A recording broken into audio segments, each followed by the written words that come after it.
Isaías capítulo de número 11, do verso 1 ao 11. Acompanhe aí na sua tradução. Talvez a minha tradução é um pouquinho diferente, porém, o conteúdo e o significado será o mesmo. Amém? Diz assim: porque brotará um rebento do tronco de Jessé, e das suas raízes um renovo frutificará, e repousará sobre ele o Espírito do Senhor, o Espírito de sabedoria e de inteligência, o Espírito de conselho e de fortaleza, o Espírito de conhecimento e de temor do Senhor. E deleitar-se-á no temor do Senhor, e não julgará segundo a vista dos seus olhos, nem repreenderá segundo o ouvir dos seus ouvidos, mas julgará com justiça os pobres, e repreenderá com equidade os mansos da terra, e ferirá a terra com a vara de sua boca, e com o sopro dos seus lábios matará o ímpio. E a justiça será o cinto dos seus lombos, e a verdade o cinto dos seus rins.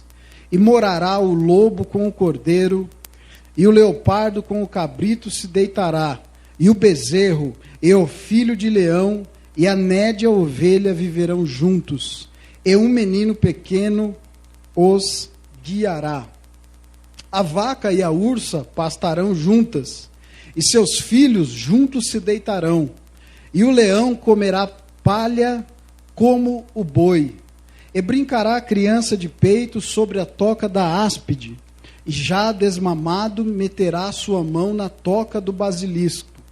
Não se fará mal nem dano algum em todo o monte da minha santidade, porque a terra se encherá do conhecimento do Senhor, como as águas cobrem o mar. E acontecerá naquele dia que as nações perguntarão pela raiz de Jessé, posta por pendão dos povos, e o lugar do seu repouso será glorioso. Porque há de acontecer naquele dia que o Senhor tornará a estender a sua mão para adquirir outra vez os resíduos do seu povo, que restarem na Síria e do Egito, e de Patros, e da Etiópia, e de Eião, e de Sinar, e de Ramate, e das ilhas do mar. Ponto. Amém? Feche os seus olhos, põe a sua Bíblia no banco e vamos fazer uma oração. Senhor Jesus, aqui está a sua bendita palavra, Senhor. Estamos diante, Senhor, de uma profecia acerca de coisas futuras, Senhor, de coisas vindouras. Que o Teu Espírito Santo, meu Deus, pode tomar os meus lábios, a minha mente e o meu coração neste momento, para que a Tua palavra, Senhor Deus, não seja pregada simplesmente por minhas palavras, Senhor, mas seja a Tua palavra manifesta na unção do Teu Espírito Santo, meu Pai, tocando em cada coração. Que todo sono, toda inquietação da carne seja paralisada em nome do Senhor Jesus. Que os ouvidos e os corações e a mente de cada um que está presente neste lugar esteja cativo ao Seu trono, ao Teu Espírito Santo, em nome de Jesus. Toda ação maligna contra as nossas vidas seja paralisada em nome de Jesus. Amém. E que Deus te abençoe para ouvir a palavra. Amém? Pode se assentar em nome de Jesus. Glória a Jesus. Glória a Deus. Meus irmãos, graças a Deus. Aqui nós estamos diante de um fato, de uma profecia, na verdade, né? E é uma palavra profética para o futuro, né? Então, esse texto é um texto escatológico, ou seja, é um estudo sobre os últimos acontecimentos, né? E nós estamos aqui também diante de um dos grandes homens que Deus levantou para profetizar acerca da vinda do Senhor Jesus, que é esse profeta, né? E esse profeta, ele recebeu um presente que talvez eu e você não queria receber. No final da sua vida, a história diz que ele foi cerrado ao meio por um rei chamado Manassés, né? Ele profetizou durante vários anos em Israel, 700 anos antes do nascimento de Cristo, acerca da vinda do Filho de Deus, acerca da vinda de Yeshua HaMashiach, o Jesus Cristo de Nazaré, para poder salvar o seu povo. Se você olhar o livro de Isaías, ele tem 66 capítulos e ele é dividido em duas partes. A primeira parte, que é do capítulo 1 ao 40, que fala sobre juízo de Deus sobre a terra, sobre o seu povo. E do 40 ao 66, que fala sobre conforto e bênçãos. Amém? Então, basicamente, esse é o livro de Isaías. Isaías foi o primeiro dos grandes profetas, dos maiores, Outro grande profeta também foi Ezequiel, mas Isaías foi o homem que mais profetizou sobre a volta de Cristo, a vinda de Cristo, sobre o reinado de Cristo. O que é uma profecia? É algo relacionado a coisas futuras, Nesse caso aqui, sobre um futuro que não sei se é distante ou não, mas sobre algo que está para acontecer, que é sobre o reinado de Cristo na terra. Amém? Quem aqui já ouviu falar que nós estamos na época da graça, A maioria dos irmãos já ouviu falar. Nós estamos na dispensação da graça, O que é a dispensação da graça? É um favor imerecido de Deus, A Bíblia diz em Romanos 3 que nós estávamos destituídos da glória de Deus. E quando Cristo veio, Ele nos fez um grande favor que nós não merecíamos. Ou seja, nos deu a condição de receber a Cristo como Senhor e Salvador da nossa vida e fazer parte de um reino celestial. Então hoje nós estamos na dispensação da graça. O que é uma dispensação? Deus, Ele sempre preparou em todas as épocas aqui na terra um meio a qual o homem deveria ser salvo. Então não tem como falar que Deus é injusto. Deus não é injusto. Injusto é o homem. Então nós estamos na sexta dispensação, que é a dispensação da graça. 5 dispensações já se cumpriram. Uma está decorrendo, que é essa nossa dispensação, que é a dispensação da graça. E a 7ª e última dispensação, que é a dispensação milenar, que é a respeito do milênio, a qual nós vamos falar, que são 1000 anos de paz reinando com Cristo. Amém?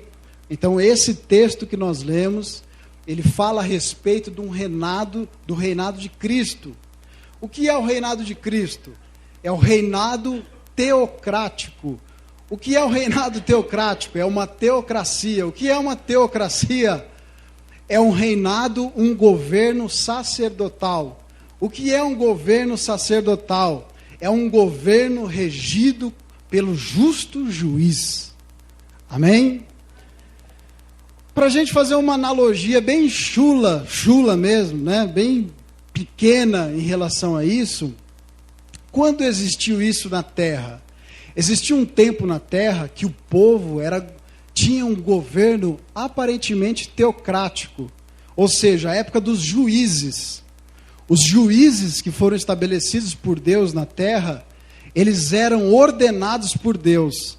Então, de alguma forma, era o próprio Deus que governava a terra, através de quem? Dos juízes.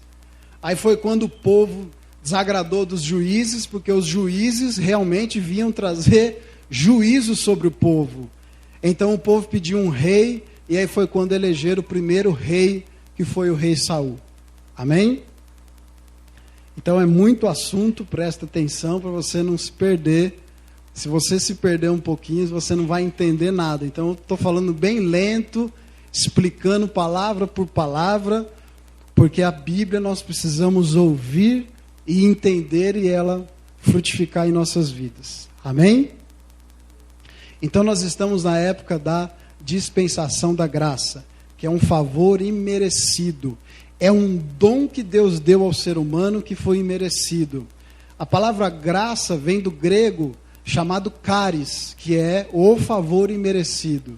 Então nós recebemos uma charis de Deus, um favor imerecido. Então todos nós que estamos aqui tem o direito, entre aspas, desse favor. Um favor imerecido por Deus. Não é? E época da graça por quê?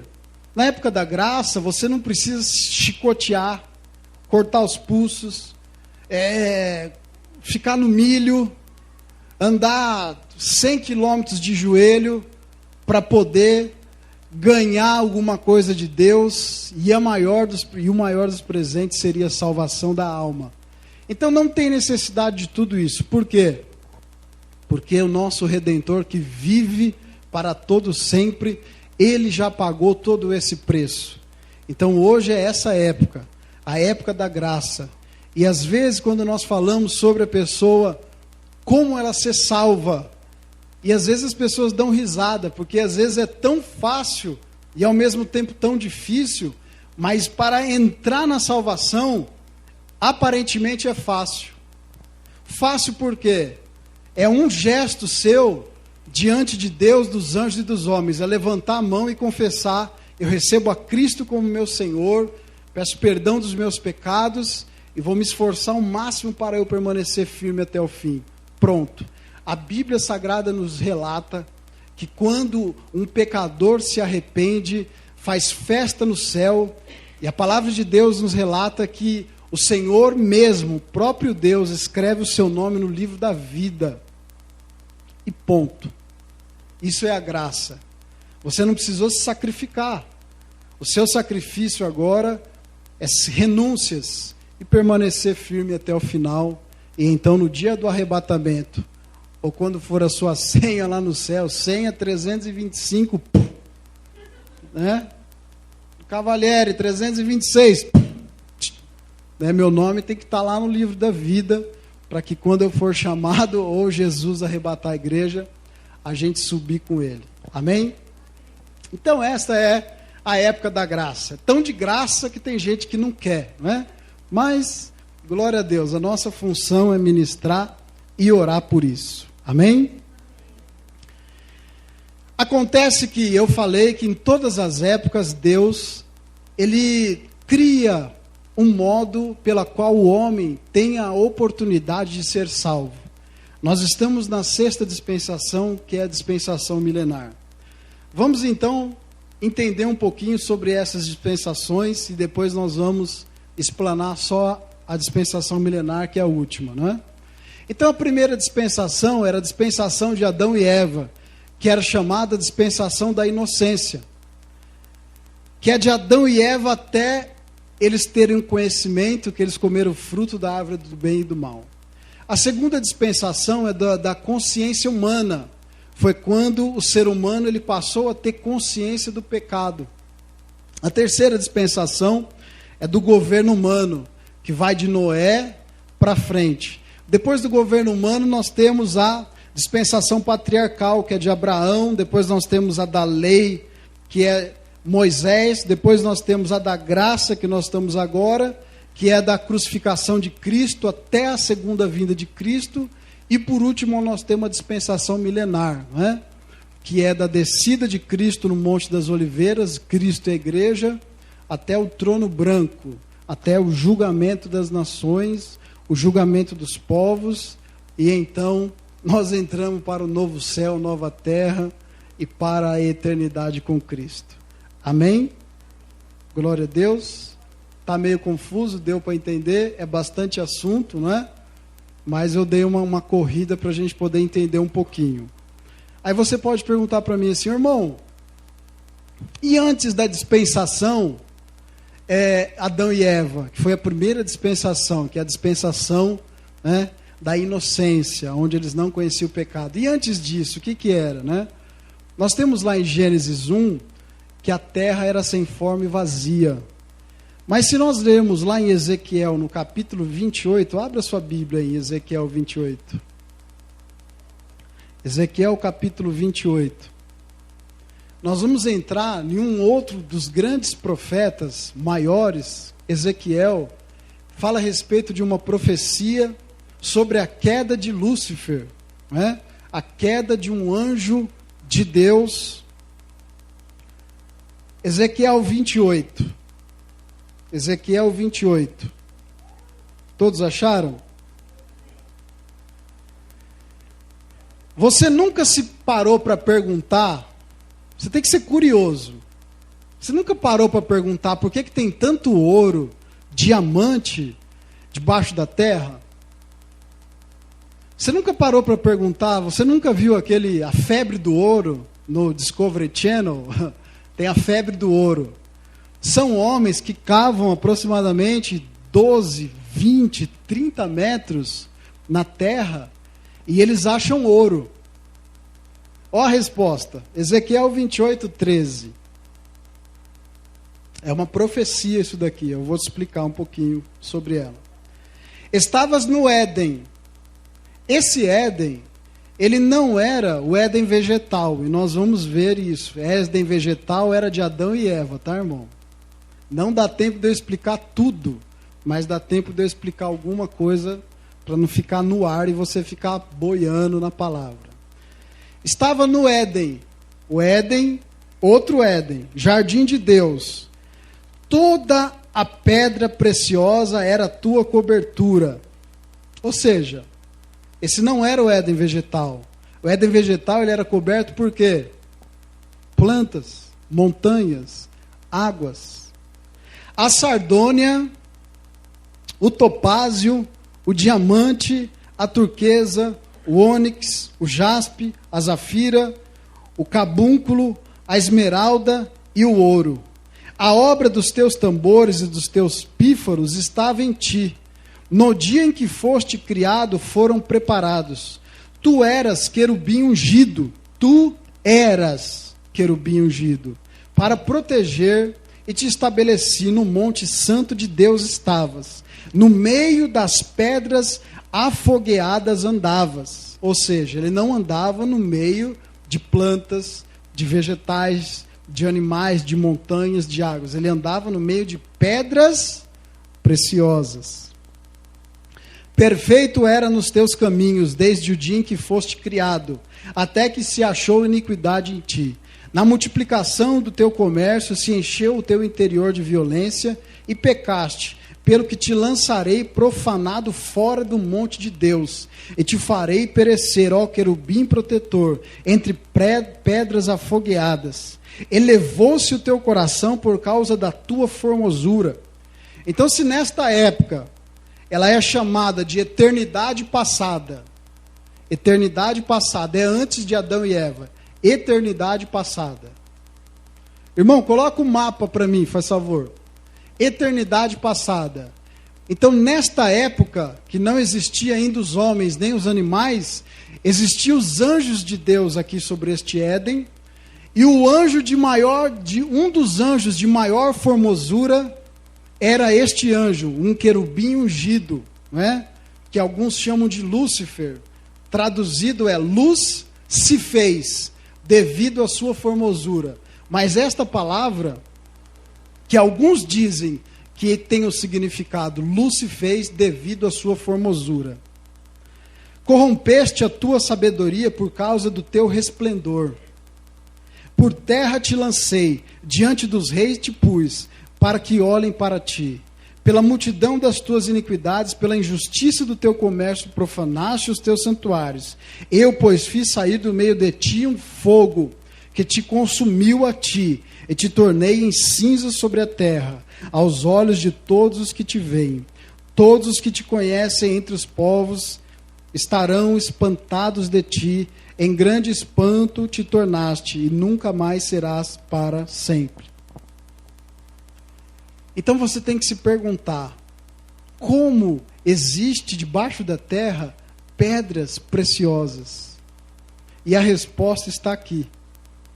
Ezequiel 28, 13. Então, era o Éden mineral, que era formado por minérios. Depois sim, Deus fez, depois de Gênesis 1 para frente, Deus fez o Éden vegetal, e aí estabeleceu os homens, as águas, a divisão dos céus, e aí por fim vai embora. Mas antes disso, tinha a eternidade passada, que é onde os anjos ficavam. Amém? Glória a Jesus. Deu para explicar um pouquinho, para você entender um pouquinho, tá bom?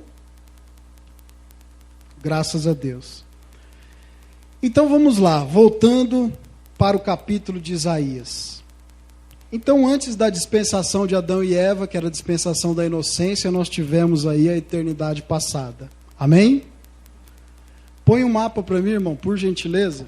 Esse mapa é o mapa que a gente leva no seminário do Apocalipse, alguns irmãos já conhecem.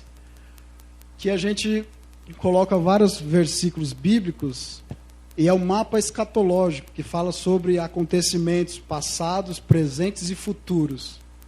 Então, ali nós temos a crucificação, a dispensação da graça, que é o que nós estamos hoje, que é a primeira. Depois nós temos arrebatamento, 7 anos da igreja do céu, descida do Monte das Oliveiras, e nós temos o milênio. Milênio. Abra sua Bíblia em Apocalipse 20, verso 4, que é o que nós vamos falar hoje, sobre o milênio. Eu dei essa pincelada que é para os irmãos entenderem um pouquinho sobre a questão das dispensações. Essa última dispensação que nós vamos viver, que é a dispensação milenar, que é a descida de Cristo no Monte das Oliveiras, e vai até julgamento, Gog e Magog, né? Passa por uma grande batalha, depois passa pelo trono branco, e aí então é novo céu, nova terra, quando desce a nova Jerusalém do céu. A gente não sabe, a Bíblia não fala se ela desce ou se a gente sobe, mas o importante é que vai ter a nova Jerusalém, é onde nós vamos morar eternamente. Amém? Glória a Jesus. Então essa dispensação que será a última, e se dará na descida do Monte das Oliveiras. O que é uma dispensação? Que eu já falei que é um tempo que Deus estabelece. Ponto. Isso nós já sabemos. Um tempo que Deus estabelece para que o homem seja salvo. A dispensação, na raiz grega da palavra, ela tem como nome oikonomia. Tá? Não é economia, é oikonomia. O que é uma oikonomia? É uma boa administração, que talvez deriva da palavra economia, e depois chamou a palavra economia. Mas uma oikonomia bíblica, ou seja, da igreja, é Deus fazendo ou tendo uma boa administração na sua casa. Então nós nunca podemos falar que Deus, ele é injusto e nunca nos deu a oportunidade da salvação. Todos nós temos uma oportunidade da salvação. Nunca o evangelho foi pregado tanto assim na terra. Só que tem o outro lado. Nós estamos em uma fase, que é uma fase de trevas sobre a terra, aonde a igreja do Senhor, ela vem passando por um tempo, por um período de um adormecimento espiritual, e ela tem se esquecido que Cristo Jesus irá voltar, e que Cristo Jesus virá buscar a sua igreja, lavada e remida no seu sangue, para algo triunfante, extraordinário, maravilhoso, algo que nós nunca vimos nessa terra, mas que a palavra de Deus nos revela. Por que você frequenta uma igreja? Qual é o objetivo da sua vinda à igreja? Por que você renuncia às coisas do mundo? Você tem que ter um objetivo espiritual. Eu, particularmente, renuncio às coisas do mundo, venho à casa de Deus, primeiro, porque eu preciso me alimentar. Segundo, o meu objetivo é permanecer com a minha salvação.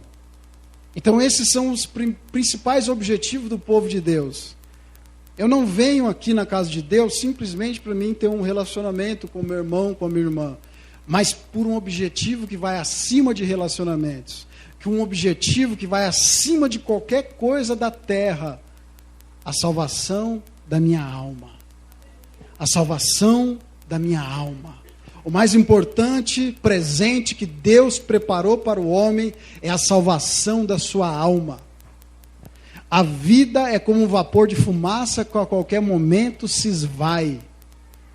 A gente está vivo hoje, amanhã a gente não sabe se nós vamos estar vivos. Estamos trabalhando agora, a gente não sabe se vai chegar em casa. A gente acredita e tem fé que sim, que Deus que nos livra, que nos abençoa. Mas nós não sabemos quais são os planos de Deus para a nossa vida. E você tem que estar preparado para a qualquer momento Jesus te chamar. É um assunto que as pessoas não gostam de falar, sobre a questão da morte. Mas um dia a gente vai morrer, ninguém vai ficar para semente, meus queridos irmãos. Ou daquilo, ou daquele outro, um dia todos nós vamos lá. O que vai morrer, na verdade, é o nosso corpo físico. Mas o nosso espírito e a nossa alma, a palavra de Deus diz que vão se ligar e nós vamos para o céu, vamos se encontrar com o nosso Senhor. E nós temos que desejar esse momento. Nós temos que orar por esse momento, né? Outro dia o irmão Valdeci veio me perguntar, irmão, o que significa a palavra Maranata, né? Maranata significa, ora vem Senhor Jesus, é literal, até o texto já está dizendo. Ora vem Senhor Jesus, ou seja, o povo de Deus deve ansiar pela volta de Cristo. Olha o momento que nós estamos passando na terra. Eu vou falar de uma forma terrena agora, e não espiritual.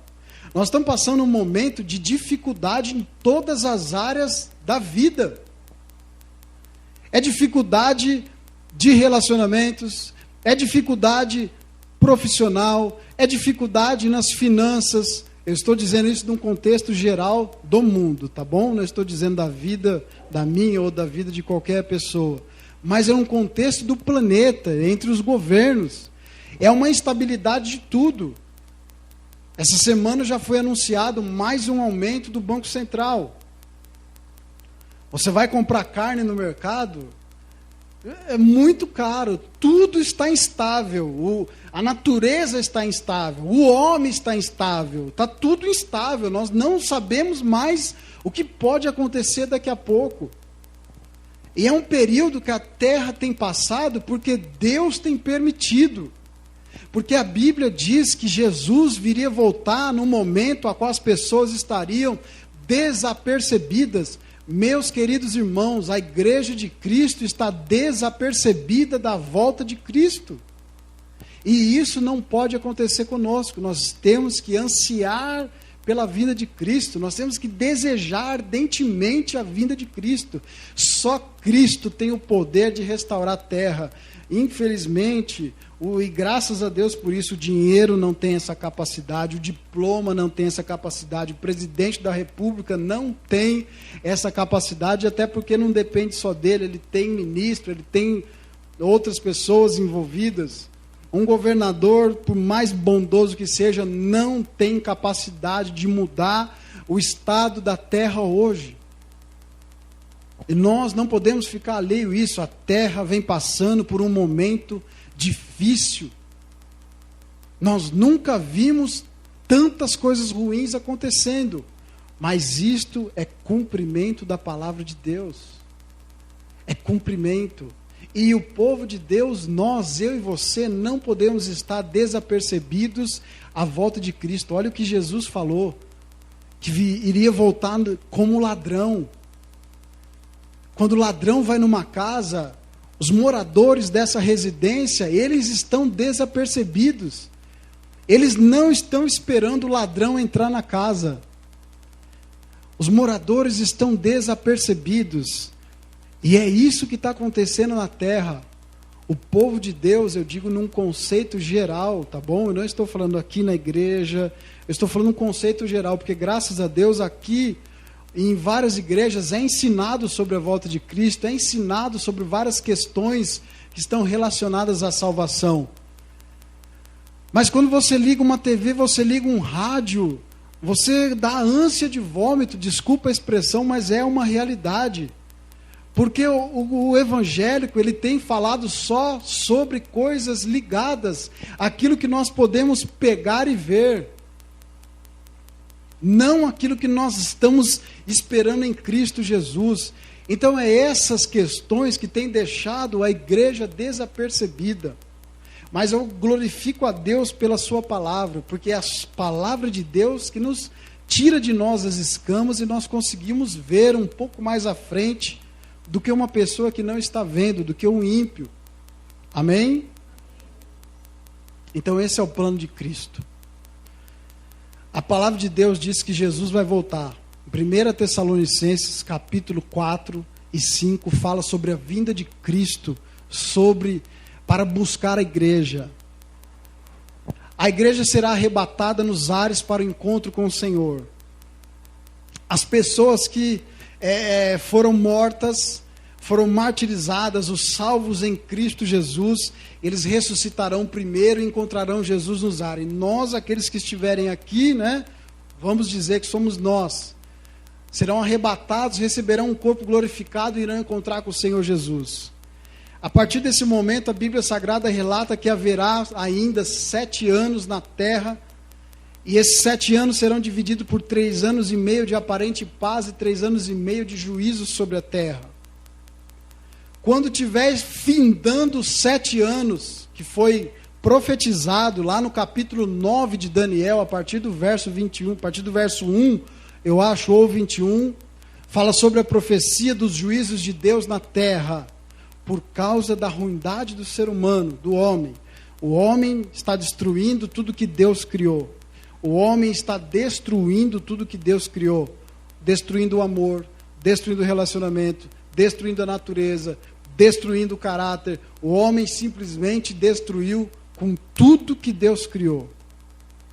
Então haverá sobre a terra juízos piores do que esse que nós estamos vivendo hoje. 7 anos se passaram. É esse o ponto agora que eu quero chegar, nesses minutos que nós temos. A palavra de Deus diz que os salvos em Cristo Jesus, aqueles que foram arrebatados e aqueles que ressuscitaram para o encontro do Senhor, que estarão comemorando 7 anos com Cristo, 3 anos e meio de festa e 3 anos e meio de recebimento de galardão, ou seja, presentes que Deus dará. Quando está para findar esses 7 anos aqui na terra e no céu, a Bíblia nos relata que Israel estará encurralado pelo anticristo e seu exército, então eles vão começar a clamar. Quando Israel reconhecer a soberania de Cristo, a Bíblia diz que Jesus, a igreja e os anjos descerão lá em Jerusalém, no Monte das Oliveiras, para livrar a Israel.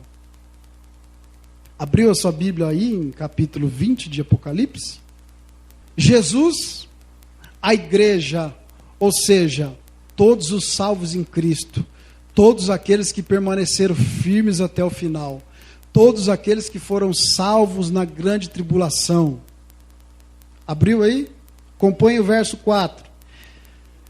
E vi tronos, muitos tronos, e assentaram-se sobre eles, e foi-lhes dado o poder de julgar, ou seja, todos aqueles que se dedicaram, que se esforçaram para permanecer firmes, todos aqueles que contribuíram de alguma forma para o reino de Deus, eles vão se assentar sobre tronos, e eles vão receber o poder de julgar.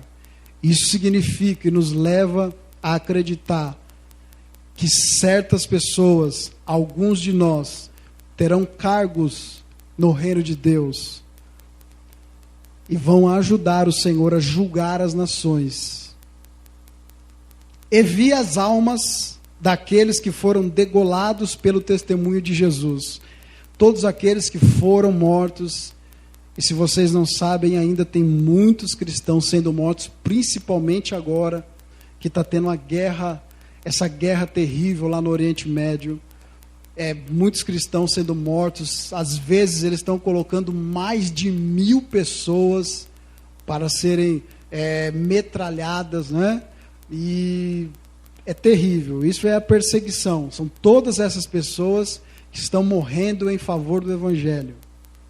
E pela palavra de Deus, e que não abandonaram, e que não adoraram a besta, nem a sua imagem, e não receberam o sinal em suas testas, nem em suas mãos, e viveram, e reinaram com Cristo durante 1000 anos.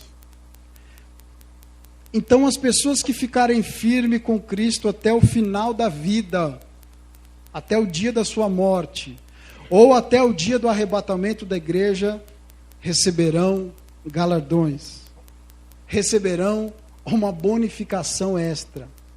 Primeiro, a palavra de Deus nos diz que nós iremos receber um corpo glorificado. O que é esse corpo glorificado?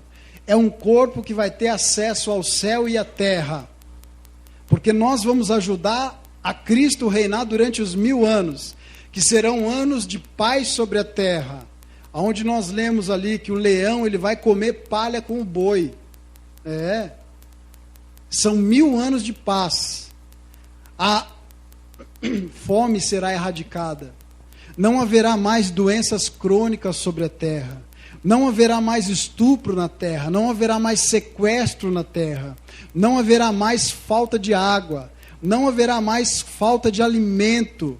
Não haverá mais a injustiça operando. Não haverá mais a corrupção. Não haverá mais as drogas. Não haverá mais o álcool. Não haverá mais a injustiça que opera no governo, nas empresas, nas igrejas, enfim, em qualquer lugar. Haverá a paz plena sobre a terra. Por quê? Porque quando Cristo desce com a igreja no Monte das Oliveiras, a Bíblia diz que o Satanás será preso, e aí nós teremos esses 1000 anos de paz para reinar com ele. Tudo isso, meus irmãos, é o que todos aqueles que perseverarem vai receber de Cristo. E uma coisa interessante, nesse milênio, nós que formos arrebatados com Cristo, teremos esse corpo glorificado, e nós teremos acesso tanto no céu quanto na terra, e nós vamos ter o corpo como de Jesus, e nós vamos poder ir para qualquer lugar num estalar do dedo, não é? Por exemplo, se eu quiser ir agora lá para o Porto de Galinhas, fui para lá. Aí eu quero voltar, quero ir para outra praia. Teremos um corpo glorificado. Isso não é o Senhor dos Anéis, não é uma história. Isso daqui é Bíblia, meus irmãos. Jesus, quando ressuscitou o terceiro dia, ele ficou ainda 40 dias andando sobre essa terra, num corpo glorificado, que certa feita ele atravessou uma parede e se colocou no meio dos discípulos para falar com ele. Isso é um corpo glorificado. O corpo glorificado ele não tem limite de espaço, de tempo. Ele é um corpo celestial.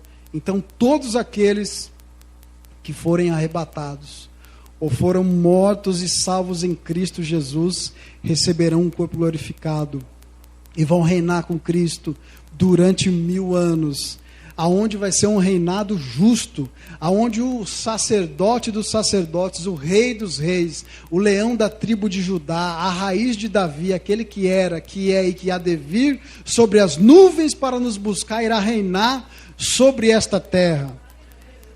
Hoje nós temos falta de água. Na época que Jesus irá reinar, não vai ter falta de água. Por quê? Um dos principais objetivos do milênio é a restauração da terra. Hoje nós temos a destruição na Amazônia. Não vai ter mais essa destruição, porque será totalmente restaurado. Nós voltaremos à época da inocência. Lembra do Éden vegetal, onde tudo era maravilhoso? Onde o homem tinha comando sobre o animal. Nós voltaremos a esta época, não é? Também um fato que talvez não seja interessante para alguns, vai faltar homem na terra, meus irmãos, né? E cada homem vai voltar àquela época antiga. A Bíblia diz que as mulheres vão brigar pelos homens. A Bíblia diz isso, meus irmãos. As mulheres vão comprar os homens. É verdade. E vai ter um concílio a cada 7 mulheres para comprar um homem. Vai acontecer que no milênio, nós vamos ter corpos glorificados, só que no milênio, pessoas ainda vão vir com o seu corpo natural, como eu e você hoje. Então acontece que vai haver novamente, vai ter que haver uma nova multiplicação, porque morreu muita gente no tempo do juízo. Então vai haver novamente uma multiplicação e novas pessoas vão nascerem.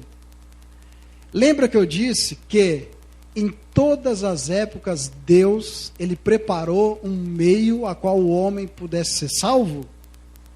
Então, nesta época também, Deus vai preparar um meio pelo qual o homem possa ser salvo. O que vai acontecer? Quando estiver findando os 1000 anos, nós vamos estar em paz, reinando, indo comer um churrasco, indo tomar um suco de uva, né? Porque nós vamos comer também com o corpo glorificado, porque Jesus também comeu, e o próprio Jesus irá nos servir no céu, né?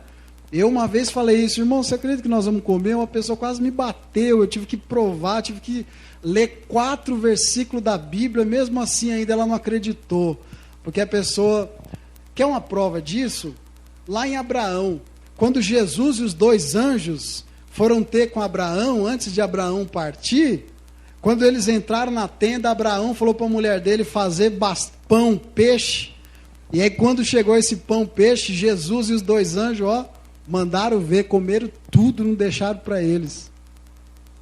Então nós teremos o corpo glorificado, nós não teremos fome como nós temos hoje, porque o nosso corpo vai estar glorificado, mas teremos o prazer de se alimentar. Amém? Aí o que acontece? Quando está para findar esses 1000 anos, paz na terra, as pessoas vão poder deixar suas casas abertas, a chave do carro no contato, porque Satanás ficou preso durante esses 1000 anos. Quando estiver para findar, nesses 1000 anos nasceu pessoas, pelo pecado ser mínimo, a Bíblia diz que o mais novo terá aproximadamente 300 anos. Porque o que mata hoje o ser humano é o pecado. Se você vê, Matusalém foi o homem mais velho, né?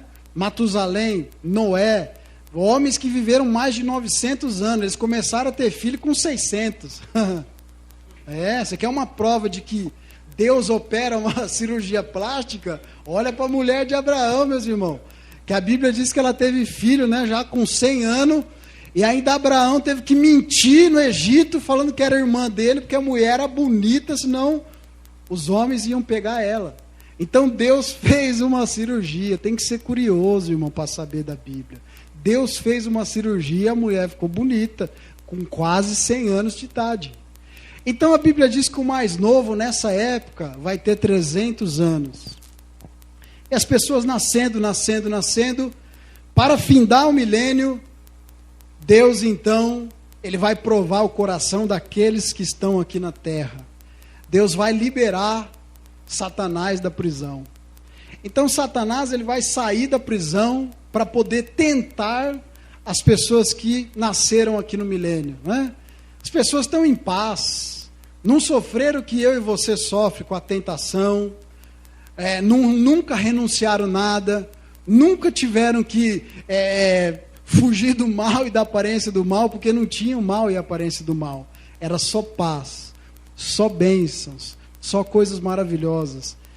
Quando eu lembro disso, eu fico imaginando, vocês já viram aquelas imagens que os adventistas fazem nas revistas deles, que aquelas imagens maravilhosas, aquelas montanhas, né?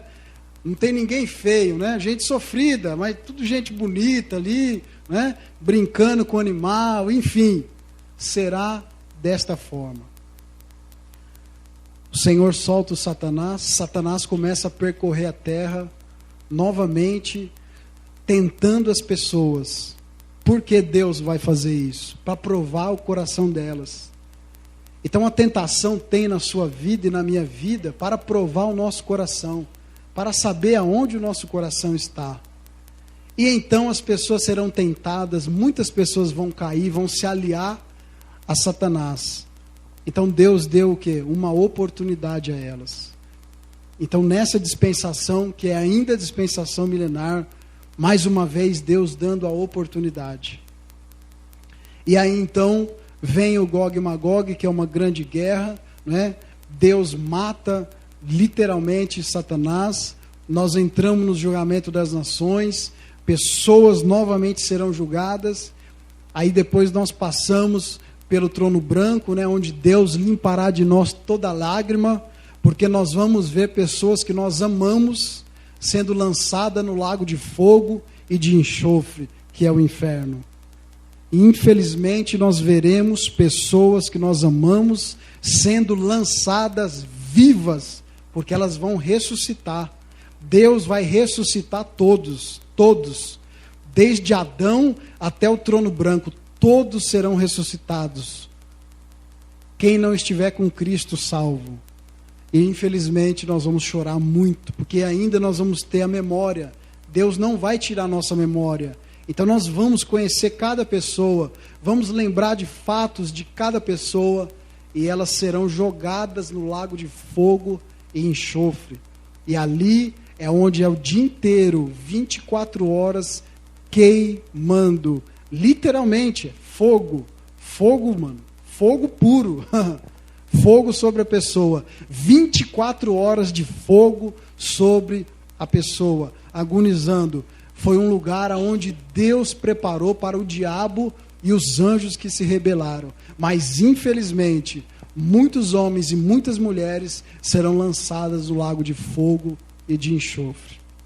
Por isso que vale a pena você perseverar, vale a pena você se esforçar, vale a pena você renunciar ao seu cansaço, à sua vontade de fazer aquilo que não é para fazer. Vale a pena a gente renunciar, vale a pena a gente se esforçar, vale a pena a irmã que perdoa a outra. Olha que bênção, que se falaram.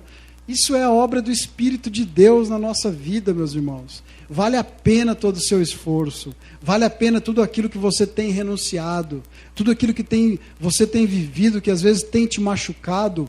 Deus está trabalhando na sua vida, Deus não esqueceu de você. Pense assim comigo, vale a pena. Amém? Se coloque de pé em nome de Jesus. Eu vou orar e já vamos encerrar. Vai encerrar aí com louvor, em nome de Jesus. Amém? Não deixa que o diabo vença na sua vida. Vença em nome de Jesus você. Você tem o poder de Deus na sua vida para vencer e viver a eternidade com Cristo. Feche os seus olhos. Senhor Jesus, aqui está a Tua palavra, Senhor, que nos motiva a perseverar, que nos motiva a viver as renúncias, que nos motiva a estar junto com o nosso irmão, louvando ao Senhor, glorificando ao Senhor. A Tua palavra também nos diz, Senhor, que reinaremos com Cristo 1000 anos, ó Pai, de paz aqui na terra, onde a terra será restaurada, meu Pai. Nós queremos te agradecer pela Tua palavra, que revela a nós aquilo que o Senhor tem preparado, aquilo que nós nunca ouvimos, nunca vimos, e nem subiu ao nosso coração. É isso que o Senhor tem preparado para aqueles que amam ao Senhor, aqueles que buscam ao Senhor. Dá forças ao Teu povo, meu Pai, de se levantar, de marchar, de não estar, Senhor, desapercebido com a volta de Cristo. Maranata, Senhor Jesus. Ora vem, Senhor Jesus, nos buscar. Eis-nos aqui, Senhor. Não deixa, Pai, nenhum que está aqui, nenhum que faz parte hoje do Teu reino, quer seja nesse ministério ou em vários ministérios nesta terra, se perder. Que o nosso nome, o nome daqueles que têm hoje buscado a Tua face, esteja escrito no livro da vida, meu Pai, e possa estar salvo em Cristo Jesus. Vale a pena, meu Senhor, vale muito a pena, em nome de Jesus. Que Deus te abençoe e te ajude a viver uma vida cristã conforme a vontade do Senhor. E que você possa reinar com Cristo e a gente se encontrar lá, se Deus quiser. Amém?